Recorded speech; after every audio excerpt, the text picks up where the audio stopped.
Udumo kuNkulunkulu weliphezulu nokuthula emhlabeni kubantu abathokozelwa nguye. Kubaba uNsibanda okubingelelayo, Ndlalifa yezulu, ngithi uJesu Kristu inkosi. uNkulunkulu wethu siyambonga, siyamdumisa ukusipha usuku oluhle kangaka. Siphuma kwimpelasonto ebeyibhizi. Impelasonto ukudla kwenkosi bekukuningi, kudekiwe. NgoMgqibelo besikhona le Magaba Hall eHammersdale. Saphatheka kahle ngendlela emangalisayo. Siyambonga uNkulunkulu wethu kakhulu. Ngesonto-ke izolo besikhona ekhaya entabeni. Sajabula kakhulu ngokuba khona ekhaya. Sabona nobaba uMkhize ephuma eMaritzburg besinaye enkonzweni. Kwaba intokozo enkulu kakhulu leyo. NgoMgqibelo-ke siyakuwona mhla ka-22 uma ngingenzi iphutha sobe sikwamaphumulo eTown Hall, ibizwa ngokuthi iTown Hall kwamaphumulo. Masihlangane khona-ke. Ungasho ukuthi awuzwanga. KwaMaphumulo akulona idolobha ongaduka kulo. Nami bangitshele lokho uma ngithi abangilayele. So-ke nami angazi-ke kodwa kona ngeke ngilahleke uma ufika nje KwaMaphumulo ubuze i-hall. Uzokwazi ukukukhombisa ngoba i-hall kuthiwa iyaziwa, ilula, iyabonakala. Mhlawumbe ushone ngase-library, uma usufika e-library ubuze i-hall. Bathi-ke uma ususe-library uyayibona ngisho nangamehlo leyo hall. Hhayi-ke siyambonga uNkulunkulu kakhulu, siyamdumisa. We are looking forward to that day. Silindele lolu suku size ukukhuluma kaNkulunkulu. Lungakafiki-ke ake silalele ukukhuluma kwakhe kulo leli sonto ukuthi uthini kithi ngomphiko uKristu. Sisaqhubeka khona lapho. Kakhulu-ke sifuna ukwazi ukuthi ubani lo kufanele agudluzwe ovimbe umphiko uKristu. Ubani ngempela? Yazi ukuthi lo muntu unamandla, angamthathi kancane. Unamandla lo muntu. Umuntu esimaziyo, usho njalo uverse 6 wabaseThesalonika besibili chapter 2. Uthi uverse 6 umuntu esimaziyo.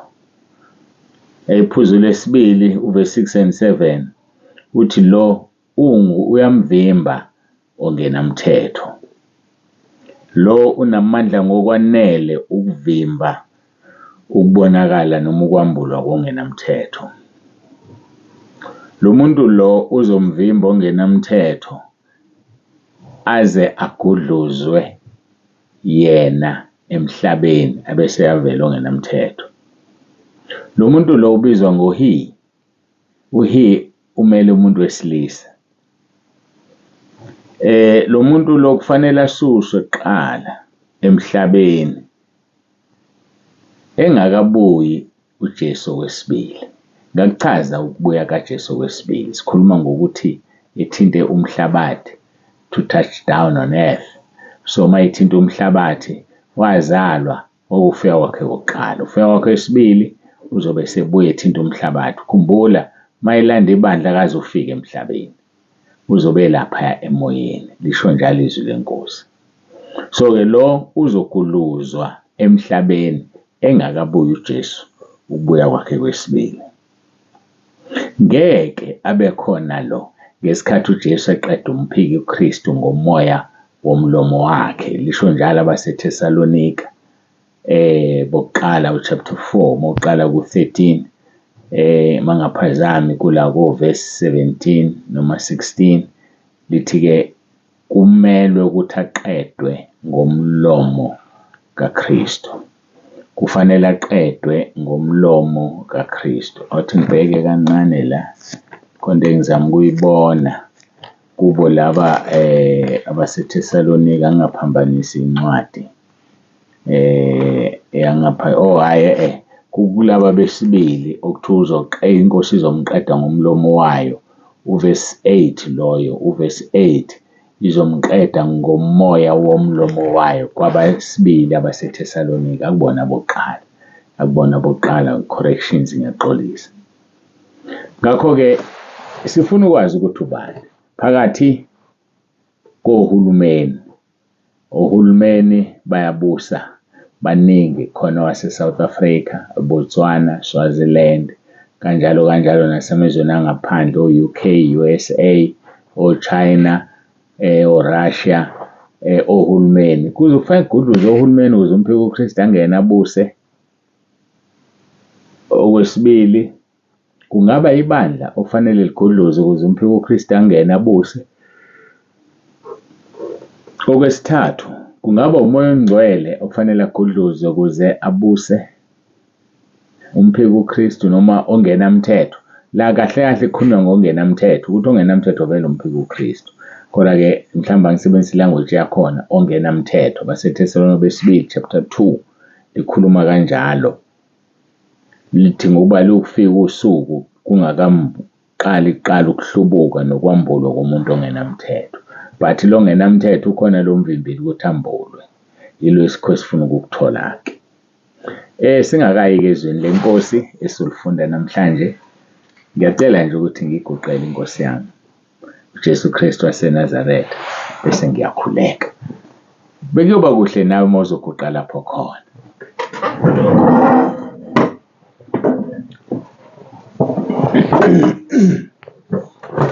Baba wethu ongcwele, Baba olungileyo, uNkulunkulu onomusa, onesihawu, uNkulunkulu oluthando, siyathoba phambi kobuso bakho, sibonga ukuthi usigcinile. Siyalibona usuku lwanamhlanje, sisize Nkosi sikwenze lokho osidalela ukuthi sikwenze nakulolu suku. Lungakafika usuku lapho siyophendula khona phambi kobuso bakho ukuthi asikwenzanga ngani. Ngiyakhuleka-ke Nkulunkulu wami, nginikele ukuphila kwami kuwe. Ngiyakhuleka Nkosi, ngiyimbongolo oyigibele, ise lapho ofisa ukuse khona yona. Ngiyakhuleka ngegama elinamandla ngoba le ngcebo siyiphethe ngebumba, ingcebo evela ezulwini. Ngisize-ke Nkosi, usize wonke olaleleyo, akulungele ukuhlwithwa nebandla, akulungele Nkosi ukukukhonza ahambe ngobungcwele phambi kobuso bakho. Dumo silinikeza wena egameni lomfelowethu Jesu, inkosi yethu ephilayo. Yayifile ngosuku lwesithathu yavuka iphethe ihluthulelo zokufa neze-Hadesi. Ungowokuqala nowokugcina, uyaphila. uJesu Kristu inkosi. Amen.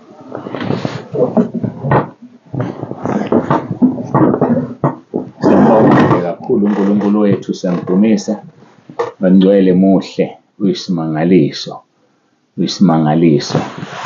Muhle uyinqaba ngosuku lokuhlupheka, uyabaza abaphephela kuyena. uNahume 1:7 lo. Asiyeni kezweni lenkosi laphaya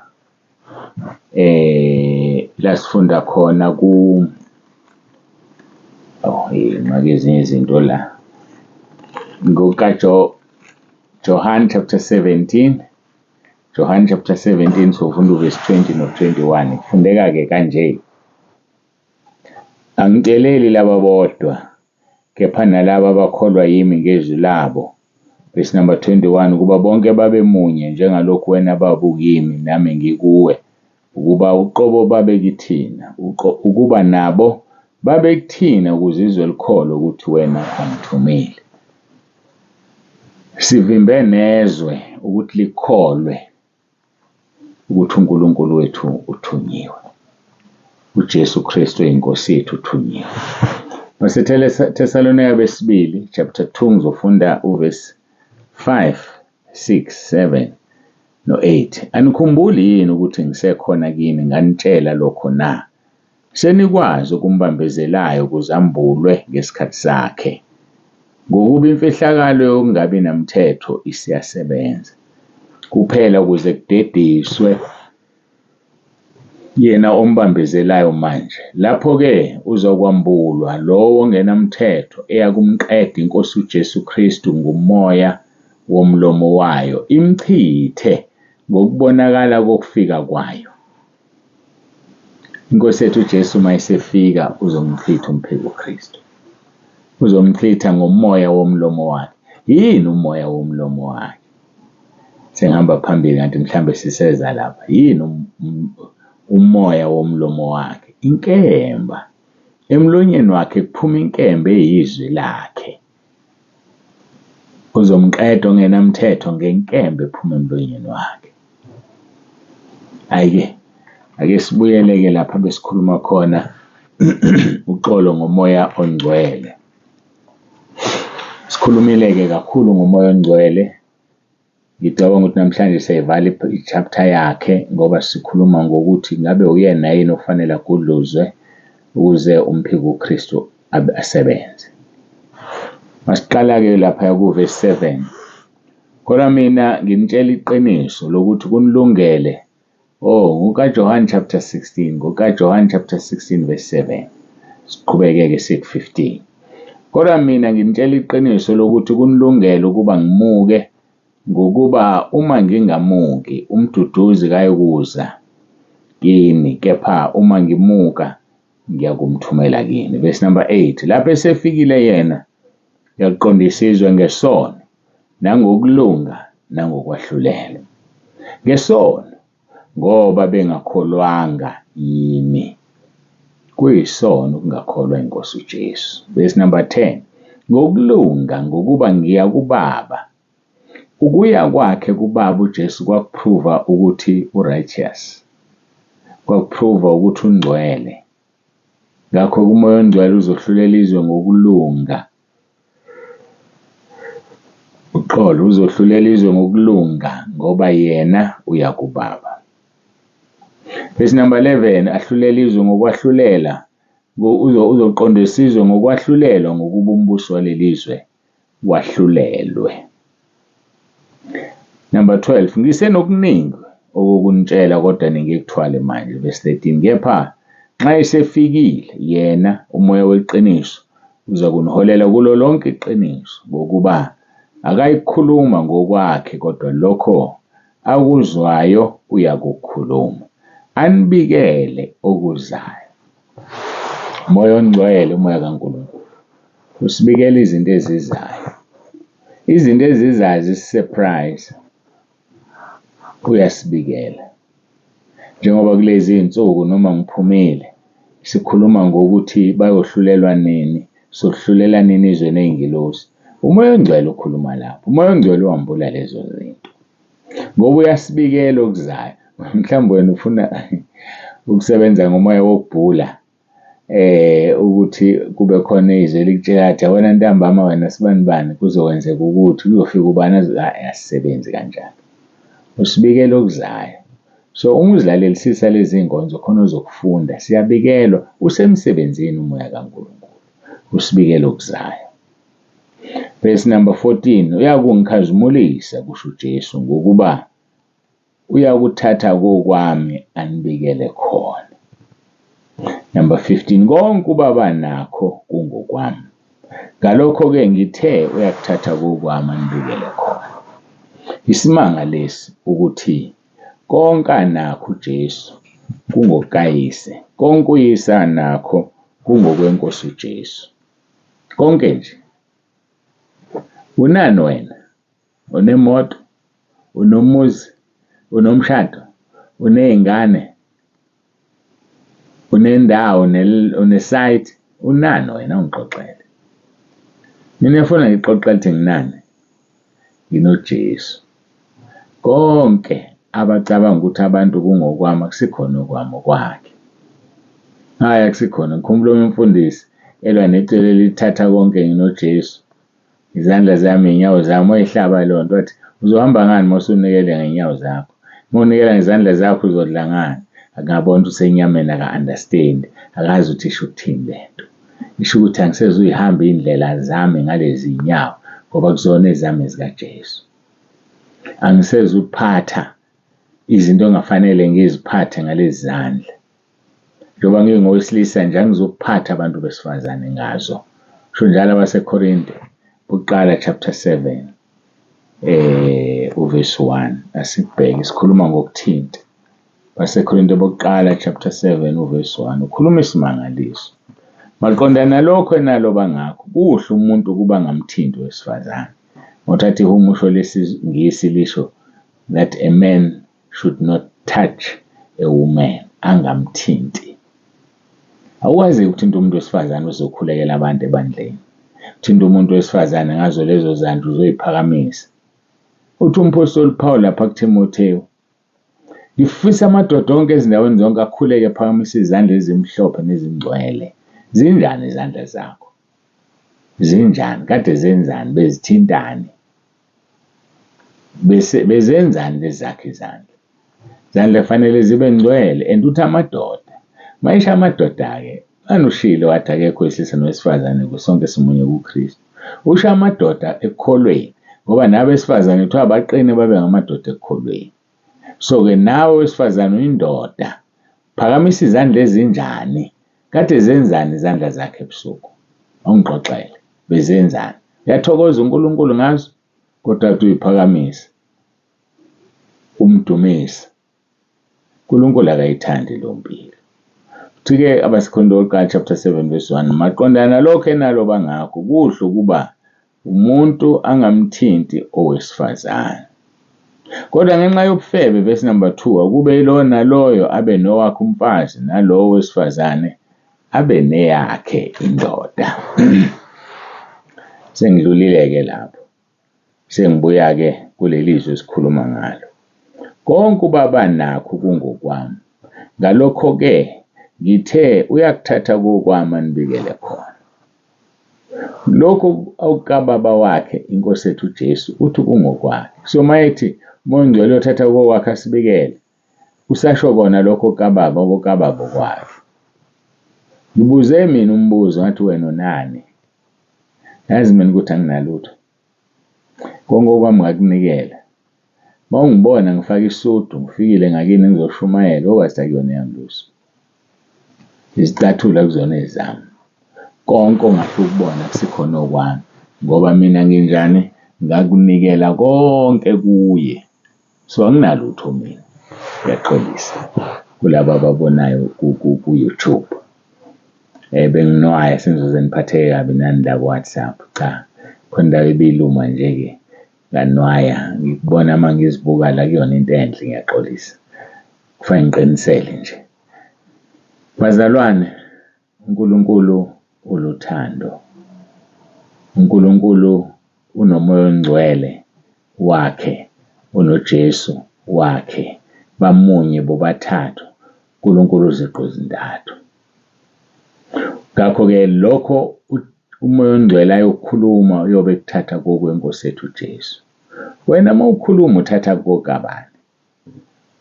Ucaphuna bani? Ukhowutha bani? Yazi ibandla mase limdlile umfundisi walo, mase limdlile, yazi lithini?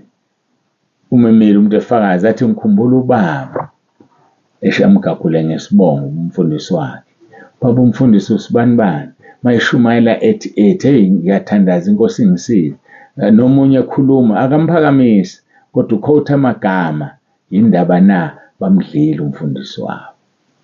Wena ukhowutha bani ngokukhuluma? Ubani omkhothayo?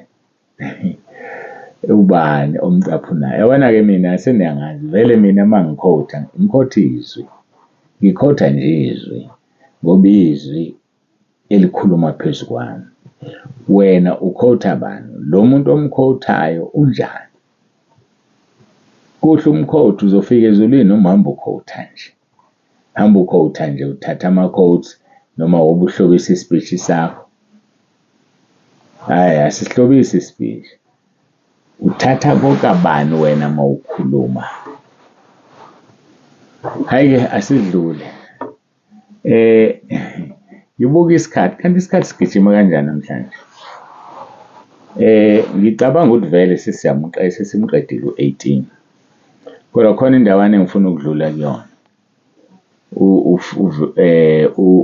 Chapter 15 kukaJohane verse 26 ekhuluma ngokufakaza kaMoya Ongcwele.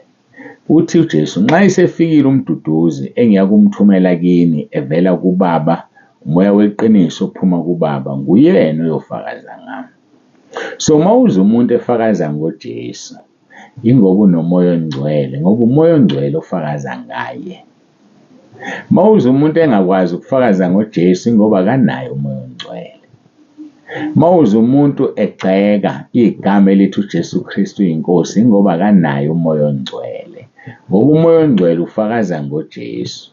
uma unomoya ongcwele kulula kuwe ukuthi uthi uJesu Kristu inkosi. Kodwa uma ungenayo umoya ongcwele kuyintaba ukubiza leli gama, ngoba umoya ongcwele kuphela uyofakaza ngaye.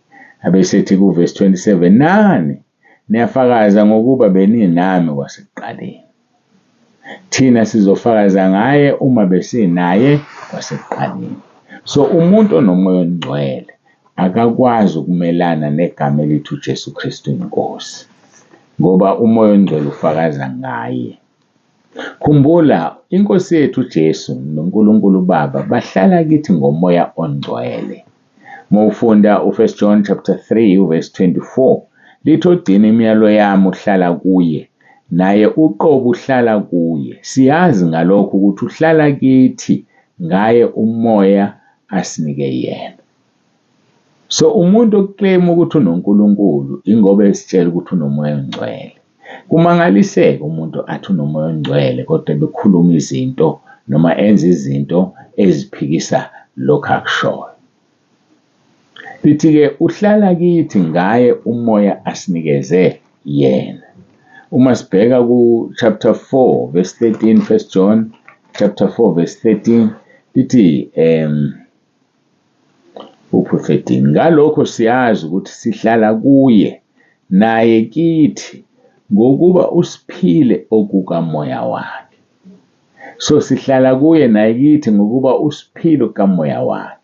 Sengiphetha ngombuzo uthi ngoba sesongena ebandleni manje ngesihloko esilandelayo, kungabe kufanele kugudluke umoya ongcwele ukuze ongenamthetho avele na? Hayi, sisazokhuluma-ke, simove on, sibhekane nesihloko esithi kungaba yibandla yini okufanele ligudluzwe ukuze ongenamthetho ambulwe na? Sikhulumile, sabheka ukuthi akubona ohulumeni noma uyibona, asikakaphumi nesinqumo, kodwa besitadisha nje ohulumeni. So njengamanje-ke besilezi insuku besitadisha umoya ongcwele ukuthi kungaba uyena yini. Sesizotadisha ibandla, masiqeda ukutadisha ibandla bese sibheka amavesi asingqinelayo noma asifakazelayo ukuthi kahle kahle-ke ubani lo ovimbile onamandla. Yazi ukuthi unamandla lo muntu, unamandla. Hayi, ngiyabonga, ngiyacela siguqe ngikhuleke, uJesu Kristu inkosi. Yazi angidlulise ukubonga, sisaphatheka kahle eHammersdale, siyabonga kakhulu ukwamukelwa. Baba umfundisi uButhelezi noma wayengekho ayesesikhululile, siyabonga kakhulu. Wayekhona ubaba uLuthuli, kakhulu sambona, siyabonga kakhulu ubaba umfundisi uLuthuli. Sibonge kubo bonke ababekhona befikile. Siyamkholwa kuNkulunkulu semsebenzini. uJesu Kristu inkosi, masikhuleke.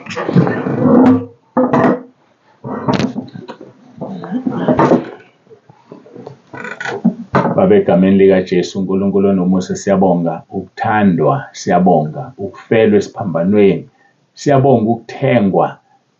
Sithembe yona leyo nto ukuthi wena Nkosi Jesu uqalile umsebenzi uzowufeza empilweni zethu. Okwethu ungamdabukisa umoya ongcwele kuze kufike usuku lokuhlengwa, ngoba sibekwe uphawu ngalo moya ongcwele. Siyabonga-ke Nkosi, busisa kube lona loyo lalele. Busise Nkosi bonke. Ngiyakhuleka ngegama elinamandla leNkosi uJesu. Abanye baqala umkhosi namhlanje, abanye basazowuqala. Umkhuleki iyakhulekwa ekhaya lezwi nasentabeni endlu kaJehova. Ngiyacela ngegama leNkosi uJesu uyiphendule Nkosi. Wenzele nje igama lakho udumo kube udunyiswe kulo mhlaba. uJesu Kristu inkosi. Amen. Siyambonga uNkulunkulu wethu kakhulu, siyamdumisa. Babonise bantu yavalelisa uthi uJesu Kristu inkosi.